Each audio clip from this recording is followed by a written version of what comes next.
আমাদের মাননীয় প্রধানমন্ত্রী আমাদের 3 মন্ত্রীকে দায়িত্ব দিয়েছিলেন এই ছাত্রদের নেতাদের সঙ্গে কথা বলার জন্য। তারা আমাদের সঙ্গে ওই নেতাদের সঙ্গে বসছেন, আমাদের আইনমন্ত্রী, মাননীয় শিক্ষামন্ত্রী, মাননীয় তথ্যমন্ত্রী, 3 জন তারা আলোচনা করেছেন। তাদের কাছে 8 দফা দাবি দিয়েছিল। 8 দফা দাবির মানে ওই দাবির পরে নতুন করে আরো 8 দফা দিয়েছে। আমাদের মাননীয় প্রধানমন্ত্রী বলেছেন এই 8 দফা দাবি উনি ক্রমান্বয়ে যৌক্তিক দাবিগুলো তিনি মানে করবেন, মেনে নেবেন, কিন্তু সেই সুযোগও তারা দেয়নি।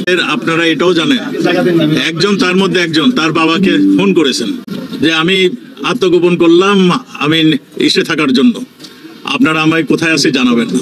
এইরকম খবর যখন আমরা পাই সোশ্যাল মিডিয়াতে তারা এই ধরনের প্রচার করেছেন, এগুলো যখন আমরা পেয়েছি তখন তাকে সেফ কাস্টডিতে আমরা নিয়েছি।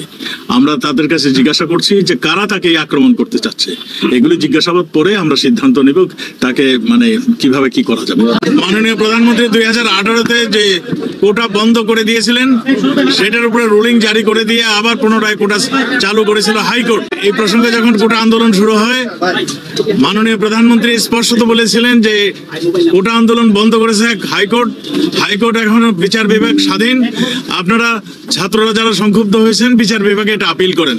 তারা আপিল না করে তারা নানান ধরনের আন্দোলন, নানান ধরনের কর্মসূচি দেওয়া শুরু করলেন। মাননীয় প্রধানমন্ত্রীর নির্দেশে আমাদের সরকার পক্ষ থেকে এটার আপিল করা হয়।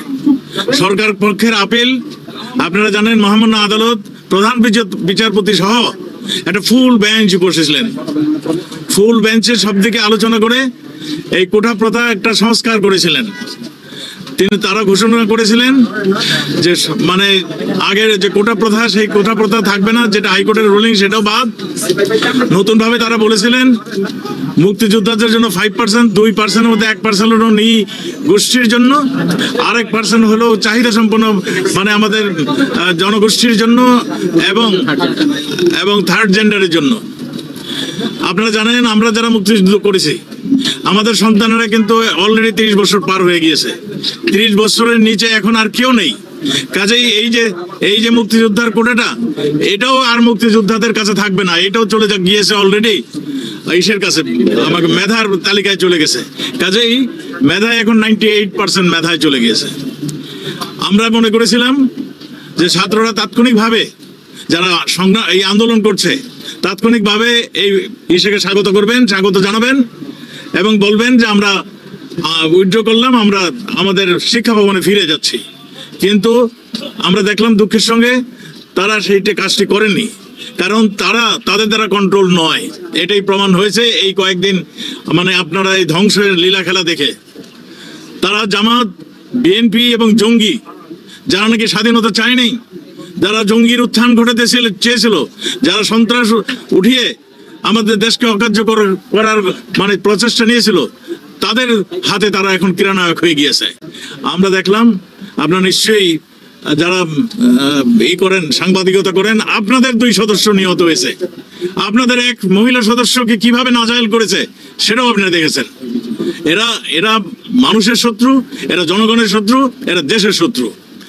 যদিও তারা আমাদের র্যাব, আমাদের পুলিশ বাহিনী, আমাদের বিজিবি বাহিনীর তৎপরতায় তারা সেখান থেকে রক্ষা পেয়েছেন, কিন্তু তাদের চতুর্দিকে এমন ভাবে অগ্নিসংযোগ করেছিল যে হাসপাতাল সব তো পুরো ছাই হয়েছে, কিন্তু এই মানুষগুলোকে রক্ষা করা যেত না যদি আমাদের এই পুলিশ বাহিনী, আমাদের বিজিবি বাহিনী, আমাদের র্যাব বাহিনী যদি সময় মতো না ওখানে যেতেন। আমরা হাসপাতাল থেকে আটকে পড়া 2 জন নবজাতক, 7 জন গর্ভবতী মা সহ 17 জনকে উদ্ধার করা হয়। আটকে পড়া হাইওয়ে পুলিশের 31 সদস্যকে হেলিকপ্টার যুগে উদ্ধার করা হয়। সেগুলো আপনারা অনেক তখন মাননীয় প্রধানমন্ত্রীর নির্দেশনায় আমরা বাধ্য হয়ে সেনাবাহিনীকে নিয়ে আমরা এই পিসফুল অ্যাটমসফিয়ার তৈরি করার জন্য তাদের সহযোগিতা চেয়েছি। সেনাবাহিনী এখন দেখছেন কাজ করছে। আমরা মনে করি খুব শীঘ্রই আমরা এই অবস্থা থেকে পরিত্রাণ পাবো। এইগুলি আমি আগেই বলেছি, এগুলি ছাত্রদের আন্দোলনের ফাঁকে ছাত্রদেরকে মিসগাইড করে যে ঘটনাগুলি ঘটিয়েছে, যেই হত্যাকাণ্ডগুলি ঘটিয়েছে, যারা মৃত্যুবরণ করেছেন এদেরও অনেকেই আমরা দেখেছি। এরা সাধারণ মানুষ। আমাদের আওয়ামী লীগের, আমাদের ছাত্রলীগের অনেক এখানে শাহাদাত বরণ করেছেন। পুলিশ তো 3 জন পুলিশ, একজন আনসার শাহাদাত বরণ করেছেন, একজন পুলিশ মৃত্যু মুখে মানে পাঞ্জা লড়ছেন। আপনারা এই বিভৎস দৃশ্যটা দেখেছেন, আমাদের এক পুলিশ সদস্যকে মেরে তারপর তাকে ঝুলিয়ে রাখেছেন। আপনারা যে যেখানেই দেখেছেন এই ধ্বংসলীলা